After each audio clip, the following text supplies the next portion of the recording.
Hello friends, I guess you can tell I'm not in Spain. The weather's cooler here, so I've got shoes on, well, boots actually, and a coat. And I'm in some really pretty countryside. I think it's called Sussex. I'm walking two dogs. Well, actually they've run off ahead of me, and they will apparently come back. Oh, here comes one of them now. Oh, yeah, let's see. I don't know if you can see all that way. There they are. Full of energy. One is 2 and the other is 9 months. They are. Hey guys. Hello. Oh, nice to see you back. Hey, you want a treat? And I'm busy talking to my friends. Yeah. Off you go. Off you go. Good boy. I've got some fresh meat treats for them. Their coats are in fantastic condition, actually. So we're back. I'm exhausted. I tell you what, that was quite a drive out of Spain, and we had ended up having a whole day in London with my sister-in-law. Gave us an opportunity to sort out a few bits and pieces, and then we drove up here, over here, yesterday. It's only a 2.5, maybe 3 hour drive in total, but that it was that long. It was probably almost an hour longer than it should have been because of traffic, and we were in more traffic jams in that last 200 kilometers, 200 k's or whatever it was, than we were in the 2,200 k's getting to London. But yeah, I'm pooped. Last night I was feeling like, really lightheaded and spacey. Andrea too. And I feel the same way this morning. Good night's sleep, but I just feel whacked. I can barely hold my arm up to hold the phone. I've got it's morning, but yeah. So I guess I'm not sure I'm going to push myself to get to London tomorrow, because we've got this house sit for a week, which ends Sunday tomorrow week. And I feel like my rest is kind of precious at the moment. And when we vacate this place next Sunday, it'd be like, okay, it makes sense to, venture back to London.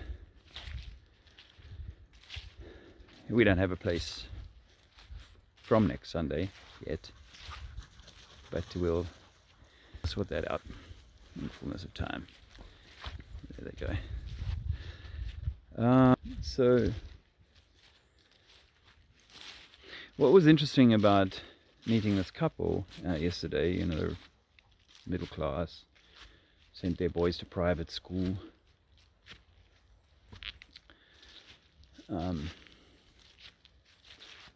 She has a very posh accent, so I assume that's sort of in the family line there. And they have a family crest. He does. Family crest. So yeah, sweet people, and they kind of, like most people, they want to save the planet. And I think last night was an exercise in hearing people and just being where they're at, not trying to smash their paradigm. And I didn't want them go away on their holiday thinking, ill will, because that's what happens when you tell people that Greta Thunberg, and he brought up Bill Gates. Bill Gates is one of the saviors of the world. I thought he was going to say next Elon Musk, but he said some other name. A guy who'd given billions to his Patagonia project. You might know that reference. I didn't know the name.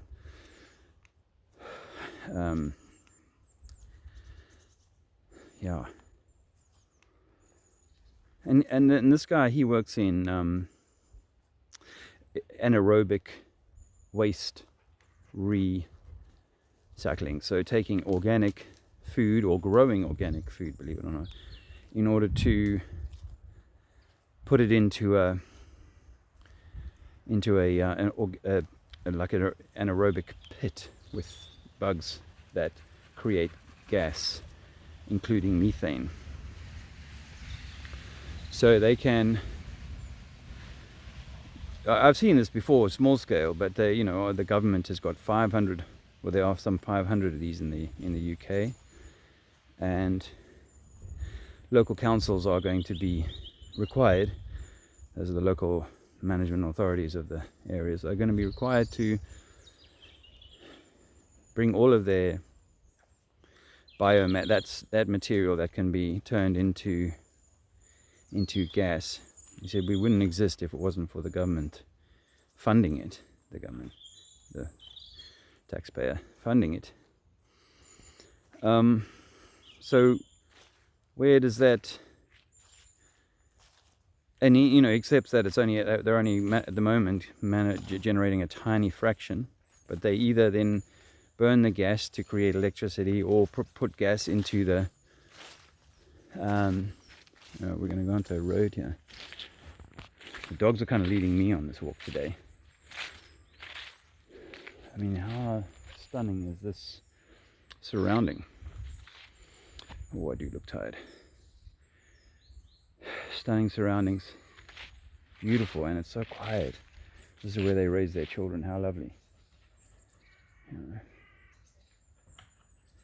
But how do we do that? How do we, yeah, I just need to focus on the dogs for a second. One, let's follow, stay with me a moment. Where, I think I can hear a car. Wait, no, it's somewhere else. Okay, I had this dog on the long lead, and he ran right past me. And okay, I think we'll go this way. This is the older dog. Job.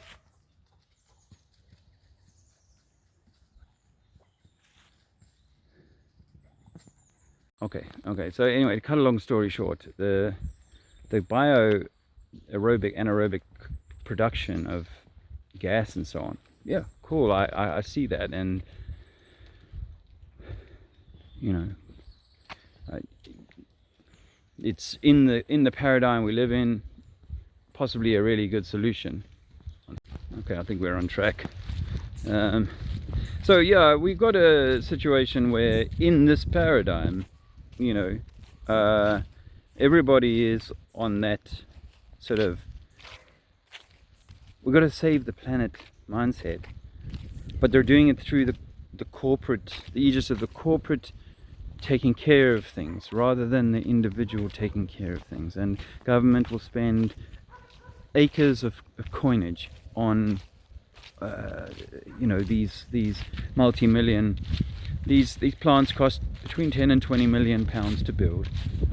Investors would not be interested if they weren't getting subsidies, if they weren't getting levies from the government for each kilowatt or megawatt or whatever that they can produce. And there will be incentives and penalties all along the way for local authorities, eventually businesses who are not, you know, returning their biomass to the grid, as it were.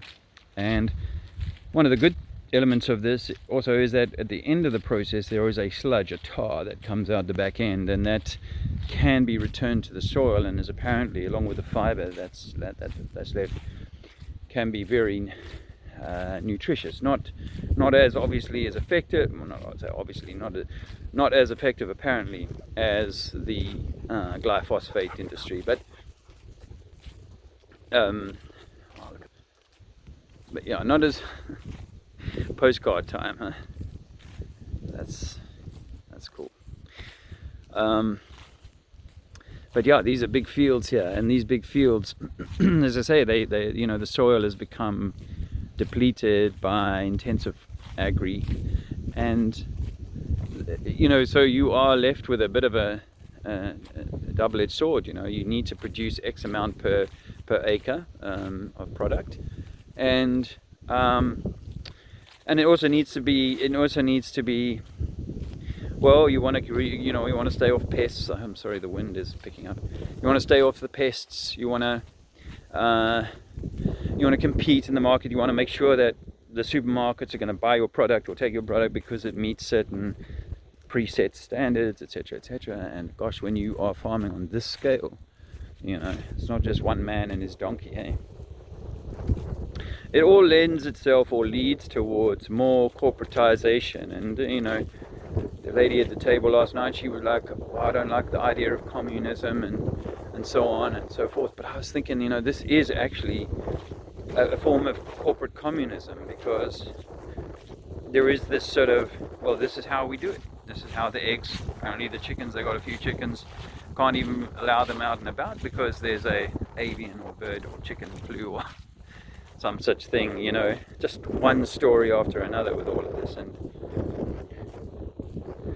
so you end up sort of freezing the little guy out of the market, making it impossible. The government's not giving little guys the funding, is only giving the funding to the big corporates and those that have got the money to invest in these projects and with a guaranteed return. Damn, the wind is picking up. I'm gonna find this properly difficult. Hey, who doesn't like some natural cloud? Excuse me. Wind's died down a bit, so I'll push on. You know, yeah, so you know, this kind of, unfortunately, is, you know, good as the people are that are doing this, this is a product of corporatization. You know, you can't, you know, one man and his dog cannot manage this much crop, this much field all by themselves. This is machined. And I can't say bad against, you know, that. I know obviously that the way we're farming so intensively, they never leave us the soil for a year. They might grow something in for a few months to try and replenish the soil. Yeah, we're stuck in between a rock and a hard place. I'm almost out of battery, but I'm thinking that this dog walking is very much a middle class pursuit, eh? How nice to be able to stroll with the dogs for an hour every day, you know, or more. Some people do, so very nice. And it's obviously a nice excuse to be out and about. But in the natural world, like I say, just we were living naturally and we weren't so corporate. Then of course I would be out in the field all day or part of the day, depending on the season.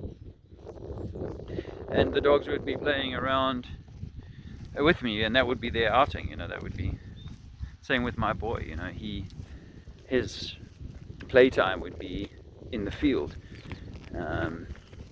doing his own constructions or participating in what's going on, but you know, it wouldn't have to be an organized thing. And yes, he would have a swing and maybe a slide and so on, but you know, we complicate our lives and have to send our children away to boarding schools and our dogs to kennels and dog walkers and all of that.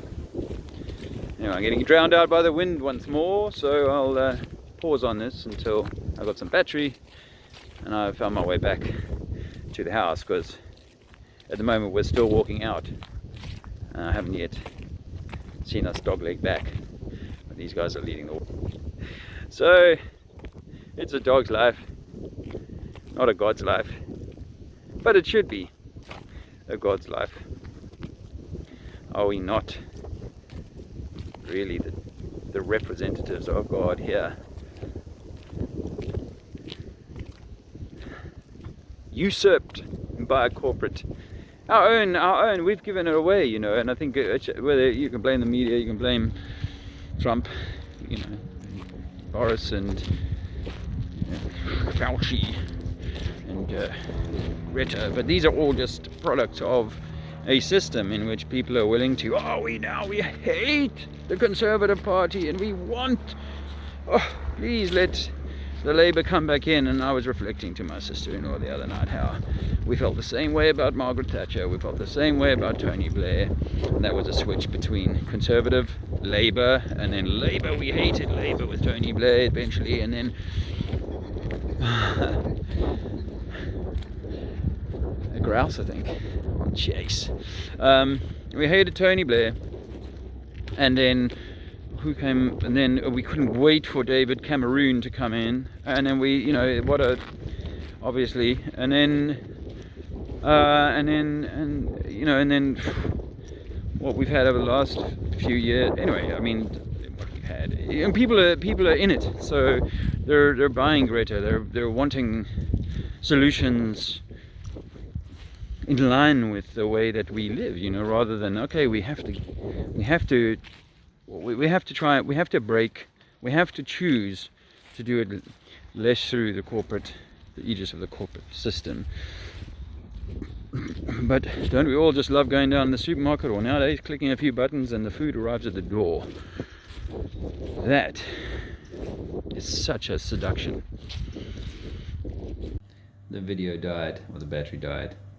So as I was saying, I'm back. I still feel pretty spaced out and tired. I've had a bath, which was very nice. Although it was interrupted by my little boy. He was like, no, he wants me to come and play. Anyway, so the seduction of the clicking of the button and the food arriving at the door, and the government taking your organic waste, funding the rotting of it so that it can become gas, and then paying again, the taxpayer paying again to buy the gas back from the wealthy investors who put some money up into this project. I think wind farming was, and probably still is, very much it costs a lot of money, and they probably don't count some of the cost when it comes to working out how much the electric has cost to deliver from the wind farm. This guy whose house is sitting on, he's as I said, in this other industry, and they look, as is so often the way with one industry, they look upon the wind industry as not good value for money, and aside from it being an eyesore. I still believe, by the way, this is important, I still believe free energy is a thing, or rather, the boffins in science, and I've been reminded of this by Globebusters and Co. There's a huge amount of voltage, but funny enough, even when I was, long before I even woke to this, actually, I used to think if I could float a balloon up high enough and catch the winds that are up there, I would have a wind farm up there. I wasn't aware that I wasn't aware that there was a voltage to be gained for every meter, 100 volts to be gained. How you turn that into usable energy is something the electricians might understand better than me, but there is massive voltage up there, and we see the evidence of it with our electric storms, and people have flown little drones up and can run a little charge off of what they get from their drone and a tiny thread or two of copper or whatever they're running the current through. So I think free energy is there. Energy is all over, but the receiving of the energy can be very cheaply done, because, well, people have proven it. They can take something up in 100 meters and get a lot of voltage. 10,000 volts, but I think by the time you get to 100 meters. Something about amps not being enough, blah, blah, but there are ways around this, and I think that the high tensile, high-powered electric wires, cables are possibly drawing energy. And if you've ever walked underneath one of them, you'll hear how they hum and crackle. I think there's some interaction going on with ether. And And so for me, it's altogether possible that a bunch of energy comes through that. I'm not saying they don't augment it by running generators, burning fuels, and so on, but I think it's there. But these folks reminded us how much Save the Planet, as it's called, is very much on these folks' mind. And when we fear the loss of this planet, then we will do things that are costly to the taxpayer. Aside from the issue of whether we should even need to be going through these processes to generate energy. But it's so costly to the taxpayer. And the cost of things here is certainly on people's minds.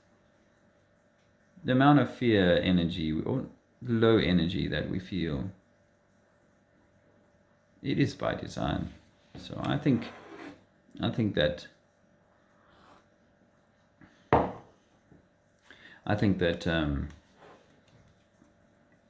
I'm starting to think that, I don't know, is it simply that they do it for control? Because fear equals control, or a lever for control? Or is it that they are intentionally creating upheaval so that we seek anew? Now, if I was this clever system, I would find ways of getting the people to believe that they had a new solution, even if it was the solution I wanted them to choose. The difficulty for, I want to say me or us, this idea of changing, encouraging change in the world.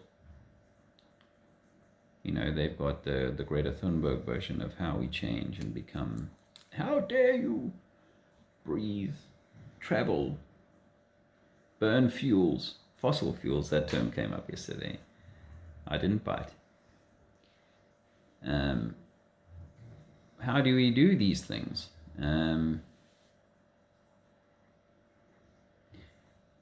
How do we, if that's where people are at, and their solutions are all couched within that framework, they're coming up with the best ideas that they can, and they're doing what they feel is the right thing. As one conversation, and then there's the other framework, the other completely different paradigm in which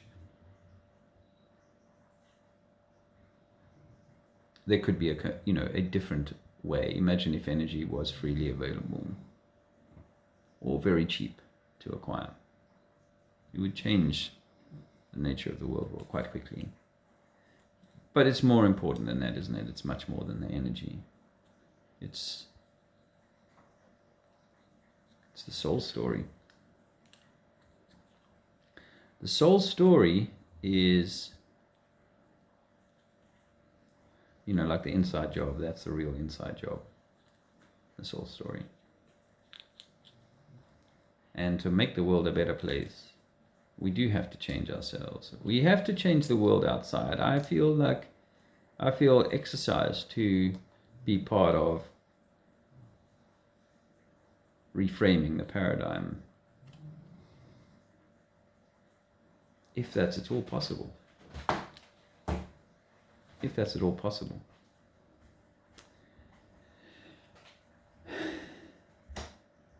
Oh, thanks.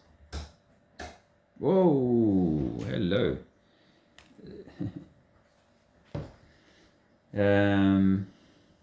That's my lovely assistant.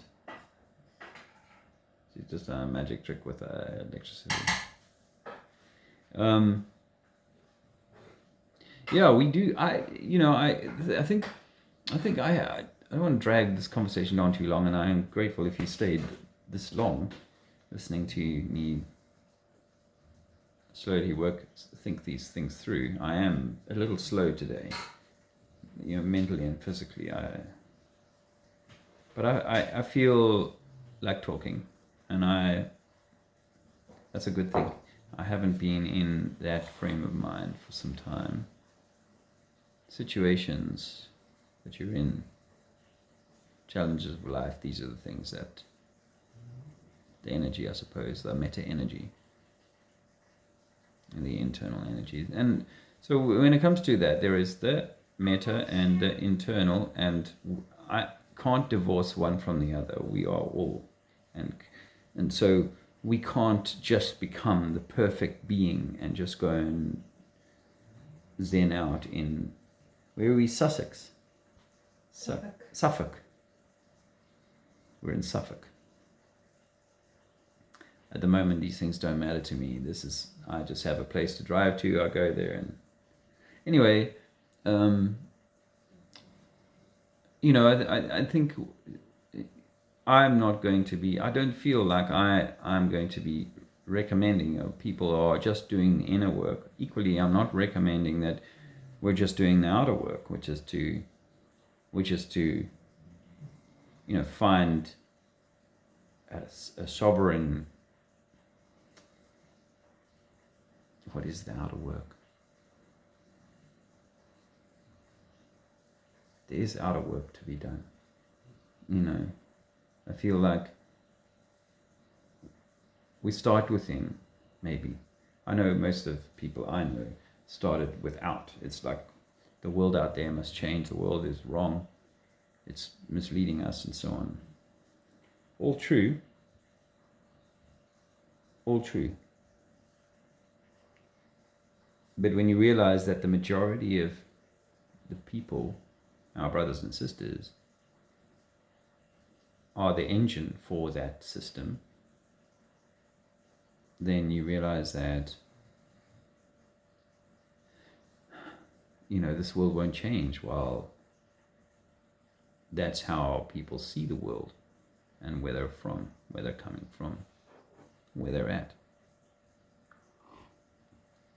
It's chamomile tea. So yeah, so I think it's a double-edged sword, but you can't expect your neighborhood to change. Wow, you haven't. Imagine, you've got like a whole lot of rusty wrecks in your front yard, and dogs just going crazy and all other sorts of stuff going on, and then you can't really bitch about the neighborhood being run down and run by gangsters when you haven't got your own house in good order. I think that's important for us all. That light's a little bit harsh, my love. This one? Yeah. Okay. I'm feeling like I've got a suntan. Yeah, that's better. Thank you. Yeah, that's good. Yeah. Perfect. You should be head of lighting. Well, if anybody's got a job for me. In lighting. Illumination. Eh? The illuminator. To illuminate from within. Illuminate from within. Well, you know what? That's where a torch works, right? The storm lantern needs to be the lamp inside the casing is what leads people to safety. The torch on the outside is going to be snuffed out by the climate, the conditions. So it's Flattoberfest this weekend, actually. So I hope those folks are all having an awesome time. It certainly appears to be the most significant flat Earth event on the calendar in the world. So good for you, Karen B, and all the crew there.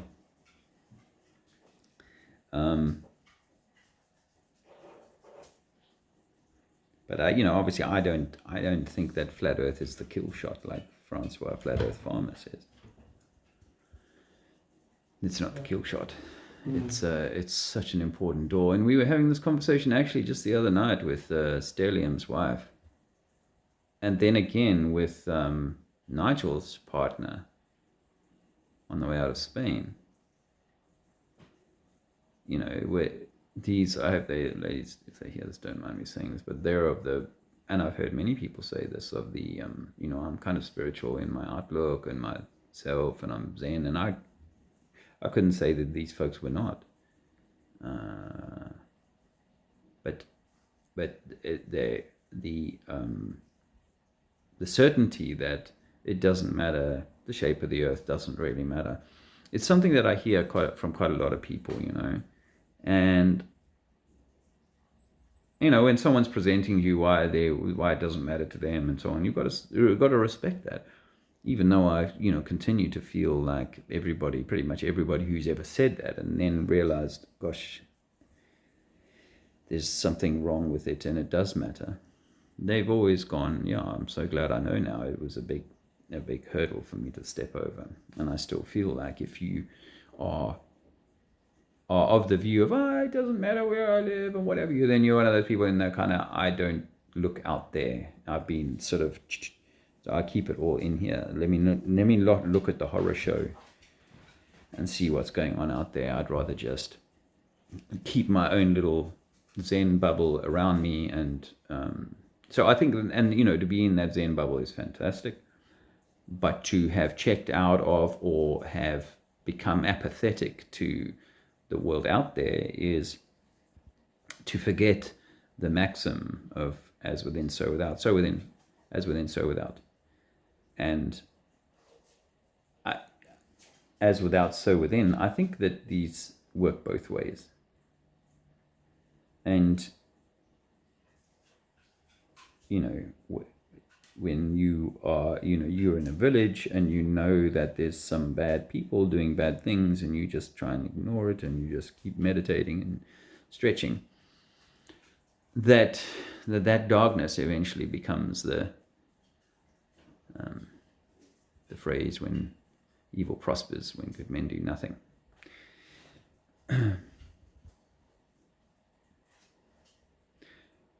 But hammering people with flat earth,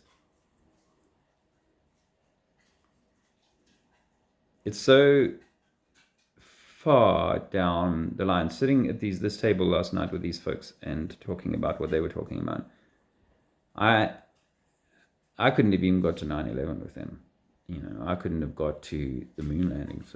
I just, not because it's like, because that once you start to turn over that table,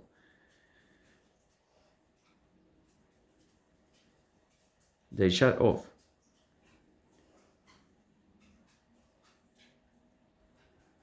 They shut off. So how do we reach them?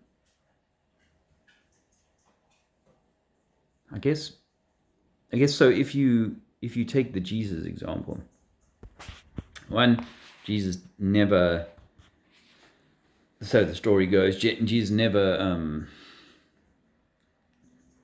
converted everybody. And by converted, I mean kind of, that's probably not the right word to use. I mean, because, there was no such thing as Christianity. Jesus didn't call Christianity a thing. It wasn't a thing. He was saying, live the good, live well, love your brother and love yourself. He was saying that kind of stuff, and it didn't stick with everybody. And really the status quo, the system that had little truck with him, and so dispensed with him upon a cross, so they say. So I don't know that, there is a story necessarily that we have to be welded to, which is that everybody swings flat and so on, and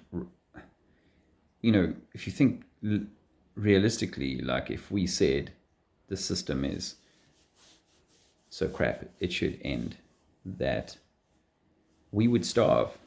in a few days' time, a week's, we would start. Yeah, there's some people who've prepped and who are ready for that, but in the main, there would be this kind of die-off here.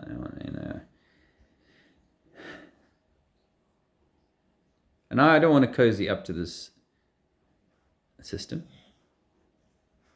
but I need to be, I think, realistic to say that, yeah, this system, you know, it feeds and clothes and cares for, you know, the children and the older ones, the older children, all of us. You know, it does that. And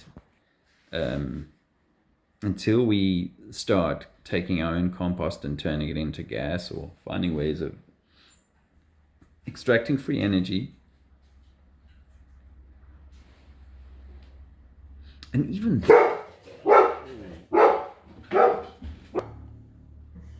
There's a truck outside, van outside. so, and even then, the security is kicked off here. Yeah, securities are taking care of things as well now. So, it's the same person who's in charge of lighting. It must be a twin or a clone. Yeah, so, you know, I'm just thinking this all through as I talk. So sorry if this feels long-winded. Hopefully it's put you to sleep by now. There's Nigel said to me in Spain. He says, "Good, listening to my videos are good for sleep time." Thanks for that, Nigel. No, but if if you imagine, okay, so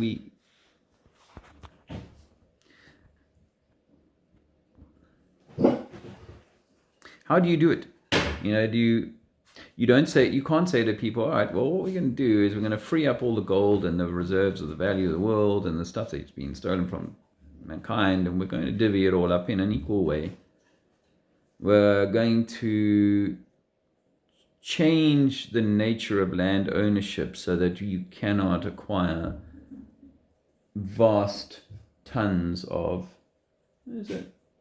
The shopping company has come. See, I've made my point. There you go. It's a well-known shopping company. I won't say the name.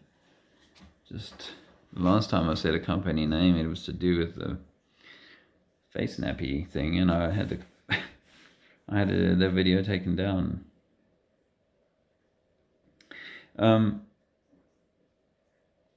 You know, people are not.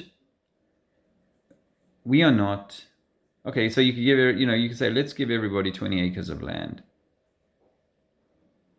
Most people right now would choose to have the food delivered like that to the door. Many people would choose that. You know, going back to land life is hard work, and you know, we have been seduced into this softer way.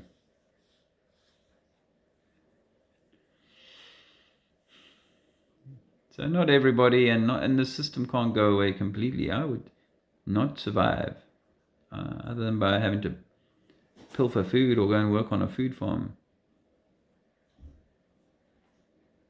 Were it not for the supermarkets, you know, we're in bed with the corporates, and we don't have much choice on that. And I'm okay with that for now. See, it comes down to the truth about who we are and what we're doing here. I think that, you know, even if we said, okay, we have to have the pyramid structure of corporation in a sense for a while, because we cannot break free of it overnight. That anyone can kind of see, I think, that's fair enough to say. Hey? So in such a case, how does one migrate? Well, by giving us the truth about who we are and what we're doing here. That would really upset the apple cart, though. Hey? Think about the wars that are being fought, and the territories that are battled over, and the hierarchies even within religious belief systems. There's so much there to be upturned, that the interests, the vested interests, are unlikely to want that. No, they don't want that. They've been fighting that for the longest time. For the longest time. But truth will set us free, eh? And maybe the truth is, although we don't know everything about the world that we live in and the nature of this thing,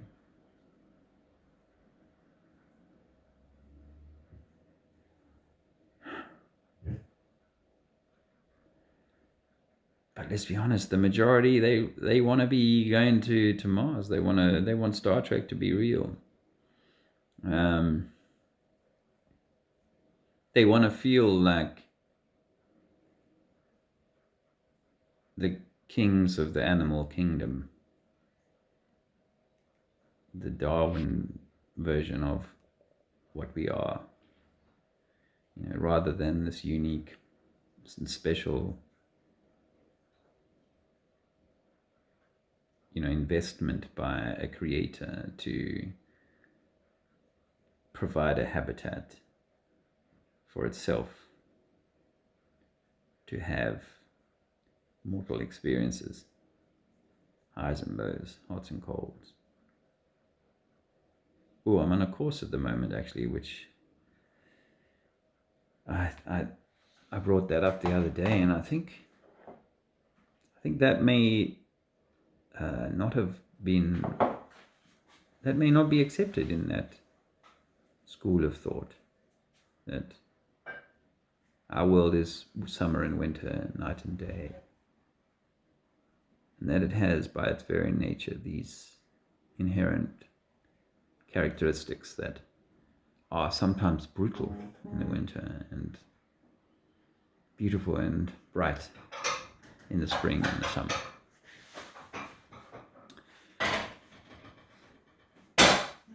But that's what I feel. It sounds like the head of catering is making a little bit of noise in the catering department. What's another clone?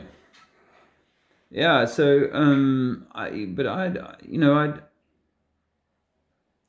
want the world to change. I want the dark to stop, but we can't force the end of winter. Winter will come, or end, spring will come when it's good and ready to come, and we can't go planting our seeds weeks or months before the last frost. And a farmer will tell you that, we don't know the date of that last frost. We have to gauge it. We have to maybe take a bit of a risk.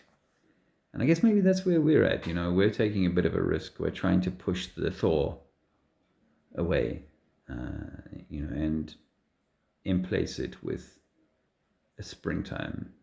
I said this many years ago, and in the springtime, or as the springtime approaches, there are only a few crocuses or early meadow flowers that pop up, only a few, and they're the front runners, and then later on, as the season warms up, head of childcare is also attending to things as well. All right, enough of the barking, if you don't mind. These are lovely dogs, eh? They are. I really like them. We haven't been here a day.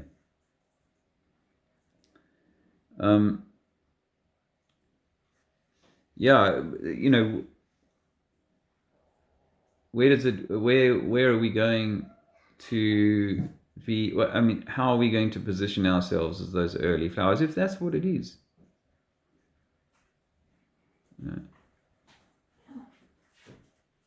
Maybe that's. And in a way, those early flowers are not too concerned about the other flowers in the tree, because they know the light is coming.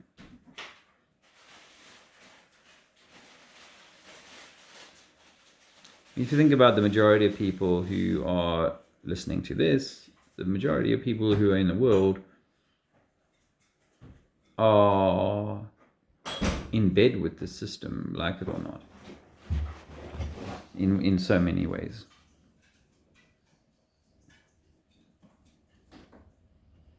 can't imagine going into politics and trying to change it from the inside in that way, but I think that would be kind of fruitless, because you would have to be a party boy before you ever got close to,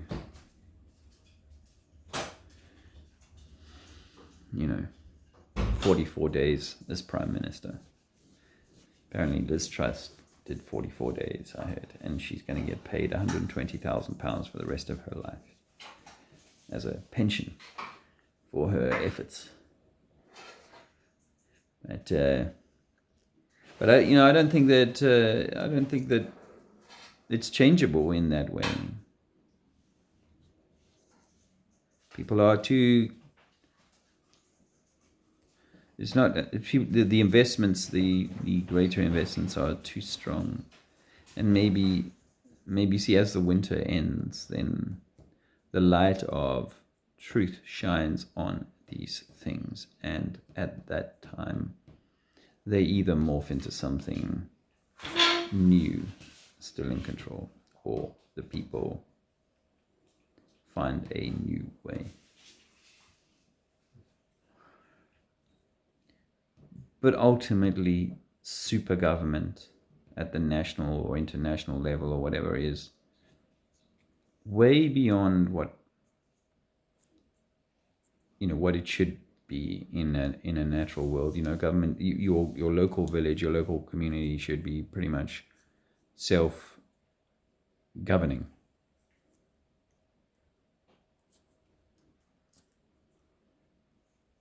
But we govern from greed and self-interest and all these sorts of things. So does it always come back around to those in power, those who have the controlling vote or interest, will be the ones who determine the trajectory. May always be that way. But I feel like if we're doing it from whatever our humankind journey is, if we're doing it from a place of gnosis or knowledge and insight of what's going on, who we are, what we know of who we are and this place, then we will have the best possible chance. I think the flat Earth is so important, but it's really only a starting gun to get us going in a good direction. May not be the right direction every time, but in a good direction. And I think that those people who've done good work in the spiritual element, if they can dovetail into that kind of, the outside world matters as well. But to those who focus only on the outside world, I'd say the inside matters as well.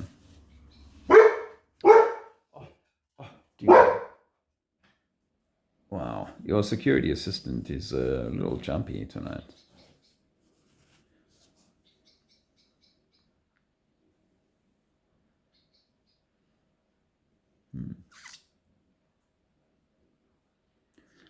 Now, I've been listening to a guy called Jason Brashears recently. Now, the reason I thought about that was because one of the moderators, apologized to me the other night because a comment had been deleted. I hadn't noticed the comment had been deleted, but nonetheless, I got an apology for having my comment deleted. And I said, oh, well, that's because she said, I think it was a she said, we got a new moderator here being super zealous. And I said, the new broom sweeps clean. And that's kind of I don't know what made me think of that. But something that just transpired. Anyway, this guy has got so much interesting information. And I heard him really poo-pooing all sorts of gnosis that we have, knowledge that we have, based on the sources that we government and NASA and so on. And he was clear about that. He was he was as closest to coming and saying that I'm a flat earther as you could come without actually saying it, I think. And I understand maybe why a person doesn't want to use that term, because it is deeply loaded.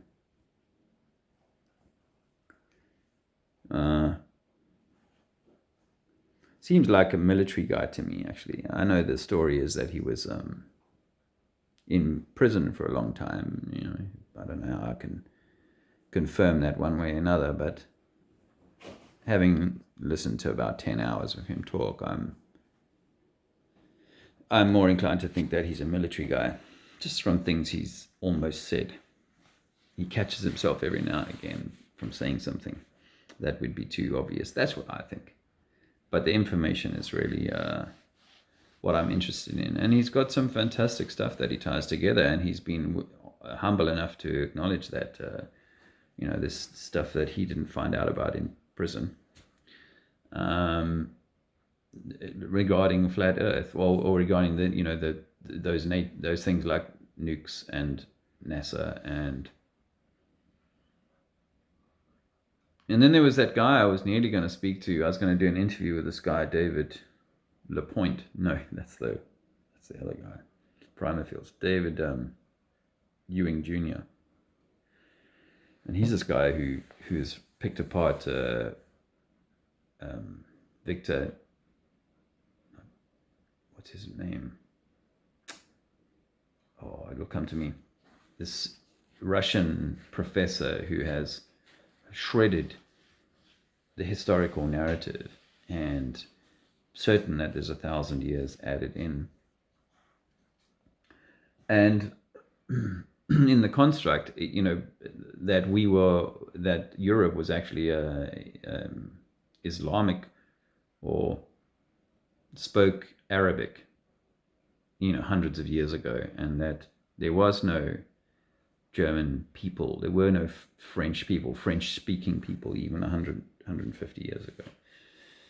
That all of this has been recently cobbled together and recently, you know, engineered, which really, when you really sort of pick into that, then it starts to kind of unpick the clever historical narratives that have, you know, come from this archaic stuff, you know. So it's a bit of a minefield, but the guy's got incredible in knowledge, and you know, I don't want to be unkind to someone whose space is new to me anyway. You know, so, and I saw a couple of friends of mine, old Nick and Squirrel Sniper, were in the chat, so those guys are certainly, and I actually got referred to this guy by Stellium, Mike. So, you know, serious thinkers are giving this guy's work credence, and one of the big takeaways from him is the 138-year cycle of events, and then every fourth cycle, I think, a Phoenix event, 500 odd years intervals, you know, ties into some of the stuff we think in terms of floodings and changes,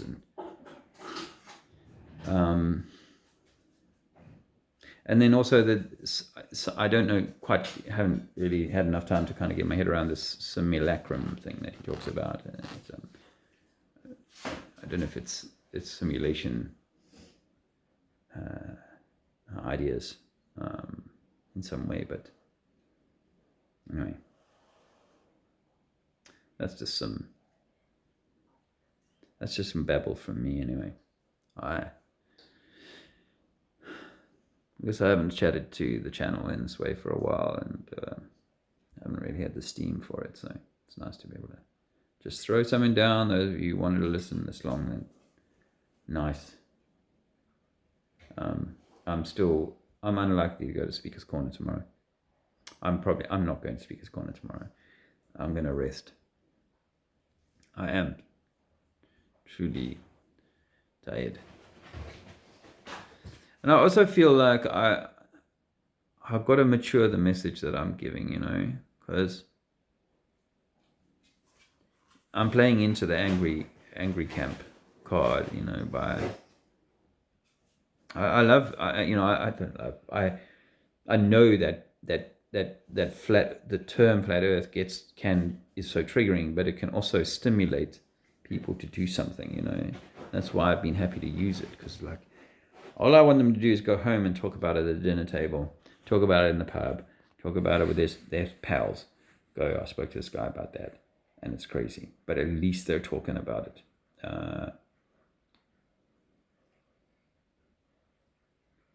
But I don't know that I want to be like a flat Earth champion, an ambassador, because it is it is a stationary, unspinning Earth with some kind of roof or enclosement or whatever. But it's probably a lot more than that. Yeah, you know, it's single. Oh, I've got to go and do a call in a minute, guys. Can add more to this later. Yeah, maybe I'll just end it there and say thanks for your support. And if you're one of those folks who donated to us getting back from Spain, then thank you so much for that. We greatly appreciate it. It's hard to say how we would have achieved it without that, but I suppose if we trust, then we were always going to achieve it some way. But we did. We got a place to stay for a week and now, and I'm going to be a voice, but I don't want that voice to be drowned out by the cackles of the braying flock.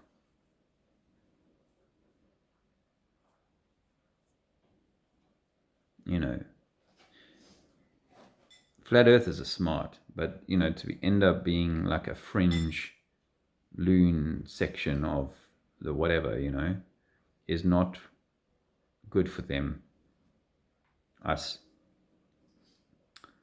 and for the cause. And I think we have to be clever about how we sail through the waters ahead. Okay, we'll chat again soon. This energy is kind of good for me, so hopefully you'll see more of that, and definitely more in the street. I know that I must do more of that, and I want to do more of that. I will do more of that. Okay. Well, be well, and do more breath work than I do. It's very good for you. I just need to get my own shit in order, you know. And my experience of having been on the move, under pressure, is that robs me of those things. So most people are on the move and under pressure in maybe different ways. So I know that the system is trying to rob you of that. And if we spend all our time looking out there, there'll be precious little time for looking in there. Take care.